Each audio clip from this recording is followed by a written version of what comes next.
Welcome back here to X's and Bros on the Michigan Sports Network. Ben Glaze, Ryan Elke, Anthony Bellino, all joining you. Join us now, the Michigan alum and current Carolina Panther, getting ready for the Rose Bowl game. His name, Chris Wormley. Find him on Twitter at Chris_Wormley43.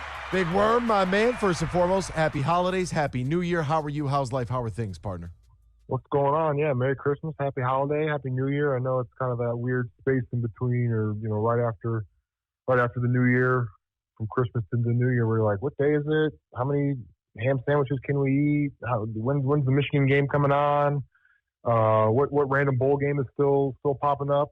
So yeah, it's been a good week or so, and just excited for this Michigan game coming up. It's a huge one. Before we dive into the actual Rose Bowl game itself, bowl season just feels different, right? And it's always been a little bit strange. What is it like as a player when your season comes to an end and then you have anywhere from, some teams turn around pretty quickly within a week and a half to 2 weeks. Other teams have to wait, damn near a month before they hit the football field again. How do you manage the day-to-day with all this time in between, your last two live action games? I feel like that would be really difficult. Yeah, it's really just the time to kind of catch up on your schoolwork. Exams and finals are all right before bowl games. Usually, when I was playing, we usually played towards the end of December, or we got lucky and played on the first one. But yeah, you're really just trying to catch up on schoolwork, catch up on those finals and exams. So you definitely have less time than you would think. Still trying to practice. We used to call it the winter camp when we had a bowl week, especially with Harbaugh in my last 2 years. So we're still working. I know those guys are still trying to get better, and they have a huge game against Alabama With the transfer portal and NIL and now this big break like everybody's going through, you mentioned which random bowl games on television. The bowl games are still doing incredible ratings. It's wild to see how many viewers each one of these things has, and they're never going to stop airing them. As long as the TV numbers are up, they're going to still continue to show the Venture 68 Bowl and the Pinstripe Bowl and every other bowl, the Bahamas Popeyes Bowl and every bowl in between. But is the bowl season different now? Before we'd have guys opt out when they started to think about their NFL future a little bit, and that risk versus reward of injury versus finishing out the year and playing with their team, which I'm sure is a tough choice for a lot of guys to have to make. I've never been in that situation, so if they opt out, I don't blame them. I get it. I understand if they want to play, by all means, go ahead and play. But now with the transfer portal and guys having to leave early so that they can get enrolled and get ready for spring ball wherever their new destination may be, does it make this bowl season even, stranger, more difficult to follow, lose a little bit of its luster maybe?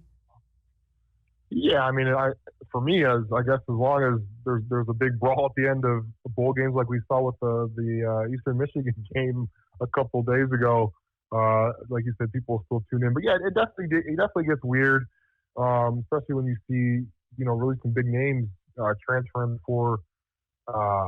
before their bowl game, and you're like, dang, I wish these guys could at least stay and play in their bowl game before having to make that tough decision to transfer. But I understand they have to get enrolled and they have to get acclimated to a new school. But yeah, to be honest with you, I'm just tuning in for these playoff games, and that'll probably be my extent of watching bowl season. I know I got my own film and study breakdown to do throughout the week, and then obviously playing on Sundays. But I'm excited to watch these playoff games and maybe a couple of the New Year's Six bowls. But these random bowl games on Tuesdays and Thursdays, I haven't been able to tune into. And but I know people are, and I know that we're trying to get in as much football as we can before the season's over. But it does have that strange feel to it when that transfer portal is booming. And business is booming in the portal. In fact, Florida State University actually has tried to enter themselves into the transfer portal. It's just it's a wild time in college athletics. Now, for Michigan versus Alabama, New Year's Day, 5 p.m. Eastern kickoff, the Rose Bowl, a lot of tradition, a lot of history here. with this Michigan football program, them being the number 1 seed, having the opportunity to pick. It only made sense to go west. Michigan travels pretty well. You definitely didn't want to play a bowl game where you would give Alabama a crowd advantage and go south. So it made sense. Take everybody to California. You know the Maize and Blue are going to travel well. It might be a 50-50 split, maybe a little bit more in favor of Michigan, but definitely a more favorable outcome when it comes to a crowd standpoint. This game means a lot to the Michigan fan base. This game means a lot to Jim Harbaugh and this team, because this is a matchup here against Alabama that, I mean, let's face it, Nick Saban and the Crimson Tide, they're an absolute juggernaut. And earlier on, prior to the Big Ten championship, I was feeling really good about things. Zach Zinter gets injured on the offensive line. It's an area that I've had a question mark about all season long. We've talked about it. I am overly nervous about this matchup now, speaking personally and openly and honestly to our listenership for the first time really about this ball game. I am quite nervous about the fact that I think the key matchup is Michigan's O-line versus the front seven of Alabama, and I just have my doubts, Chris. Yeah, I mean, we've talked this whole season on this show about the O-line play and kind of the lack thereof when it comes to they gave up some sacks early on in the season, and then just trying to get Edwards and Corum going throughout the season. It kind of seemed like we wanted that chemistry of that O-line to pick up a lot sooner than it did. And obviously, when you lose a unanimous All-American in Zinter, that's going to be a huge blow. And then when you kind of mix that with the defense that Alabama has, you do have those uncertainties and those questions like, okay, how are these guys going to hold up? But I know that obviously Harbaugh and Coach Moore on the offensive side of the ball are going to get those guys ready. They've had 4 weeks now to prepare, and I think it's going to be a great game. Growing up after New Year's Eve and then New Year's Day, you watch the Rose Bowl, you watch the granddaddy of them all, and especially being a Michigan fan growing up and a Big Ten supporter, like it was always the Big Ten and the Pac-12 or the Pac-10 back then or whatever it was. So this game obviously has a lot of sentimental value to not only just me as a Michigan fan, but to the entire Michigan fan base. Obviously Harbaugh being a Michigan player, and it's the first time these guys are back at the Rose Bowl in a long time. So it's exciting. And with all these questions and uncertainties, I still expect Michigan to win. And that's I feel like that's a lot, really how a lot of the Michigan fan base feels as well. They expect this team to go out there and to be able to handle business against Alabama, Crimson Tide team that has looked, outside of their loss to Texas, like they are beatable. Like you can lose, they can lose. You can beat them. And I think that's, kind of part of it. And you look at the way they ended their season with a close call against number 1 Georgia, a close call 3-point game on the road in the Iron Bowl against Auburn. They had some questionable outcomes, a 3-point game that they won against Arkansas that was at home. They went on the road and beat Texas A&M by 6. Like they've had their fair share of dicey games. I just find it really difficult trying to evaluate, conference to conference, SEC versus Big Ten. We know that the Big Ten right now is basically a 2-team league if you want to stack them up as it is this year. Obviously with USC and Oregon and Washington, things will shake up next year. But, in recent memory, it's really been Michigan and Ohio State and then kind of everybody else, where the SEC has flexed a lot of their depth with some different teams going to the college football playoff. How do we go about, and what do you think it's like, preparing for this team and trying to evaluate how good this Alabama team actually is? Yeah, I think you definitely take into consideration that one loss against Texas, but that was at the beginning of the season, and you saw Alabama each week get better and better. Obviously, they had some tight wins, but that means a lot. How can they overcome adversity? Can they make those big plays when they need it the most? And saw that in the Iron Bowl on that 4th and 31 or whatever it was. And then obviously that Georgia game, they kind of, it was close. It was a close game, but I don't think Georgia ever really had a shot to win it. And obviously Georgia was top dog for the last 2.5, 3 years.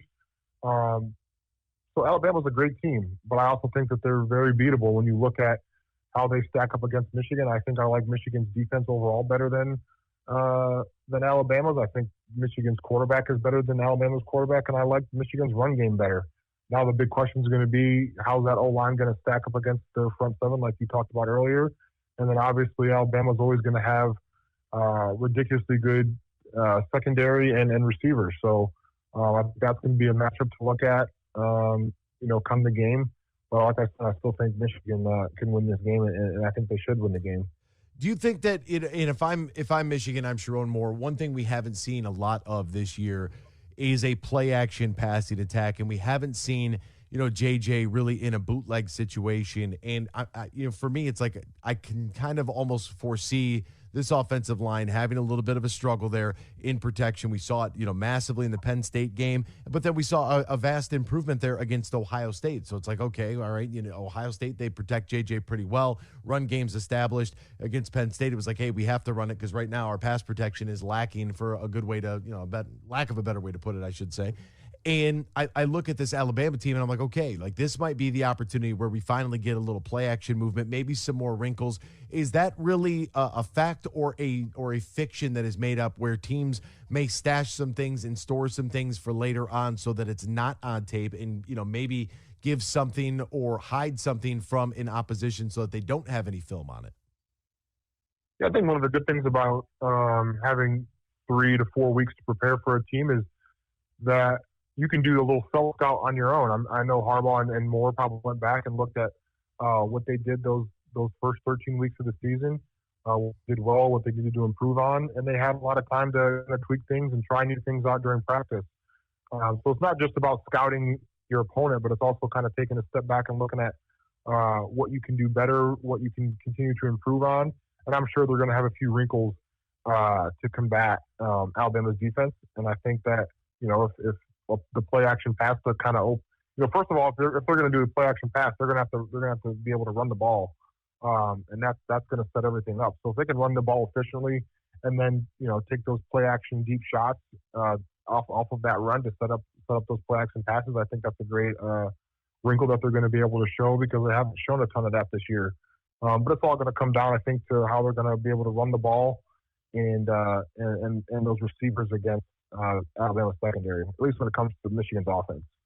Historically, this will be the 6th meeting between the two teams. Alabama has won the last two, most recently being in 2020 in Orlando, Florida. Harbaugh versus Saban, it was 35-16 in favor of the Crimson Tide. And then in 2012, Brady Hoke against Nick Saban, it was a 41-14 game against Alabama. Michigan's last victory came when Lloyd Carr was at the helm back in 2000, 35-34.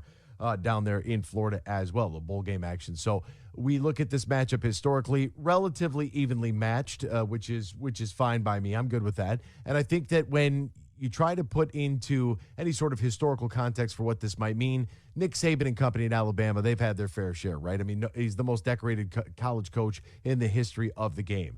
If Jim Harbaugh can win this game and Michigan can advance and get over this, okay, we finally win the Big Ten. We finally make it to the college football playoff. We're 0-2 in the semifinal match. If they can finally get over this hump, what do you think that does to propel the program to whatever this next level might be?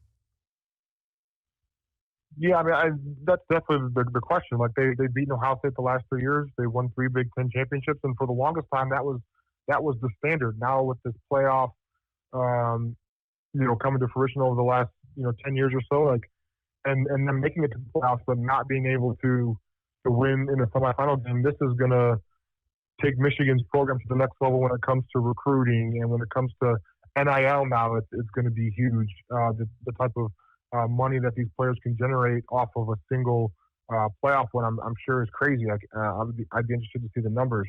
But like you said, Nick Saban is the greatest college football coach that we've ever seen. His national championships and the players that he puts out in the NFL each year is really unprecedented and really second to none. But I think Michigan, matches up evenly with them, like you said, and I really do think that Michigan can win this game. I think playing out on the West Coast helps out a lot of Michigan fans out there in California and LA, but then also. This is like I said, this is going to set up Michigan for not just this year or the year after, but for many, many years to come once they get over this hump, because they've done the old hump the last 3 years, and now this is a new challenge and a new obstacle that they have yet to get over. With Texas taking on Washington, obviously I know that Michigan, that's who you want to win. So that's a good scenario. If you think Michigan wins and you want them to win. So let's say we have Michigan advancing. Texas versus Washington in the nightcap, 8:45 in the All-State Sugar Bowl there in New Orleans, Louisiana. What would be the preferred matchup? Not necessarily based on, styles or anything like that, but who would you like to see Michigan play for a national championship if they are to advance? What's your dream matchup here? I think my dream is Texas. I think obviously when Michigan beats Alabama, then they go and beat the team or they go and put the team that beat Alabama early in the season. But Texas just has, when you think of like the blue bloods of college football, I mean, you don't really think about Washington, even though they have a great team. And I really thought that Penix Jr. had a shot to win the Heisman this year. When you look at Texas, I think they're really, really a balanced team. They have a solid quarterback. They obviously have a good running game, good receivers, and then obviously the defense has really played lights out all year. So I think it'd be a great test and a great chance for Michigan to play them, and then they'd have to go and play down in Houston. So obviously probably a lot more Texas fans down in Houston than there would be Michigan fans, which would create a little adversity. But I would love to see Michigan play Texas. I think it would just be a great matchup. It really would be. I'd love to see the maize and blue versus the burnt orange out there, man. That would be awesome. It is Michigan. It's Alabama. It's 5 p.m. It's New Year's Day, and it's for the Rose Bowl. It doesn't get any better than that. It doesn't get any better than this guy either. His name is Chris Wormley. Find him on Twitter at Chris_Wormley43. Chris, as always, my friend, thank you so much for your time today, partner. We greatly appreciate it, and enjoy the game. Go Blue, buddy. Absolutely. Happy New Year, and go Blue.